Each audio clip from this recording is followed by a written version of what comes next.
నీతిమంతులకు ఫలము కలుగుననియు ఫలము కలుగుననియు నిశ్చయముగా న్యాయం తీర్చు దేవుడు లోకంలో ఉన్నాడనియు నిశ్చయముగా న్యాయము తీర్చు దేవుడు లోకములో నున్నాడనియు మనుషులు ఒప్పుకుందురు.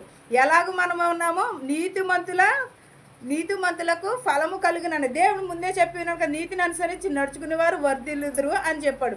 నిశ్చయముగా న్యాయమునే తీర్పు తీర్చును లోకంలో. ఎవరు లోకంలో న్యాయమును తీర్చేవారు ఎవరును కూడా లేదు. కానీ అది మనుషులు ఒప్పుకోవడానికి ఒప్పుదల ఉండదు. ఎందుకంటే మనము యుగో అడ్డొచ్చేస్తుంది. మనకి ఒకవేళ ఒప్పుకోలేదనుకో, న్యాయం తీర్పు తీర్చలేదని మనం చెడ్డవాళ్ళం అయిపోతామని అదేం చేస్తామంటే ఎదుటి వాళ్ళ మీదకి నెట్టేస్తాము. మన తప్పు మనము కప్పుపుచ్చుకోవడానికి ఎదుటి వాళ్ళని చెడ్డవాళ్ళని చేసేస్తాము.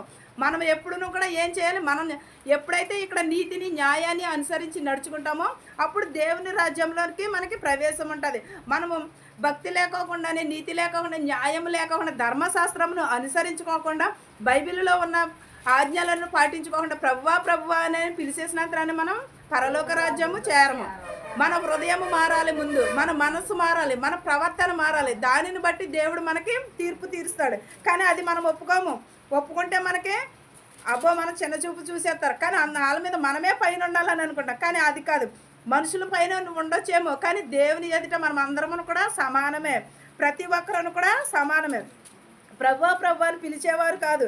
నోవహు కూడా అలాగే ఎన్ని సంవత్సరాలు నోవహు వాడ తయారు చేస్తుంటే జలప్రళయం వస్తుందంటే ఇటు పిచ్చివాడు, వెర్రివాడు అని చెప్పారు. కానీ జలప్రళయం వచ్చే టయానికి నోవహు తలుపు తీయమంటే ఎవరు తీసారా? లేదు. దేవుడు పంపించిన రెండేసి చొప్పున మాత్రమే పక్షులు కానీ జంతువులు కానీ నోవహు కుటుంబము మాత్రమే రక్షింపబడినది. అలాగే దేవుడు వచ్చారు అక్కడికి కూడా మనం ఎవరమును కూడా ఏది జరిగినా సరే దేవుడే మన క్రియలను బట్టి, మన ప్రవర్తనను బట్టి, దేవుని తీర్పును బట్టి మన పరలోక రాజ్యం. నేను పరలోక రాజ్యం వెళ్ళిపోతాను అని అన్నంతరానే నేను పరలోక రాజ్యం వెళ్ళిపోను. అది పరలోక రాజ్యం వెళ్ళదు అని అన్నంతరానే అది కూడా పరలోక రాజ్యము వెళ్ళదు.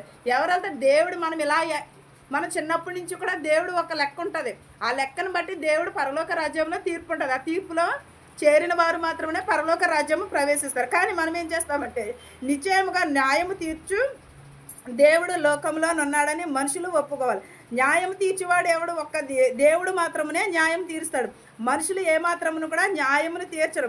అది మనం ఒప్పుకోము. ఏంటంటే ఇక్కడ తీర్పు తీరిస్తే మనకు దేవుని రాజ్యంలో తీర్పు ఉండదు. తీర్పు లేని వాళ్ళు ఎక్కడికి వెళ్తారు? అగ్నిగుండంలోనికే వెళ్తారు.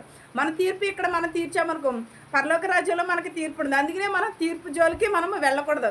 ఎప్పుడైనా సరే ఒకవేళ చెప్పడం అంటే చెప్తాం, కానీ మన తీర్పు ఇదే కరెక్ట్ అదే అని శాసనం అని చెప్పలేము. మనం ఏంటంటే అడుగుతారు కాబట్టి ఏదో చిన్న సలహా చెప్తాము, అంతవరకే తప్ప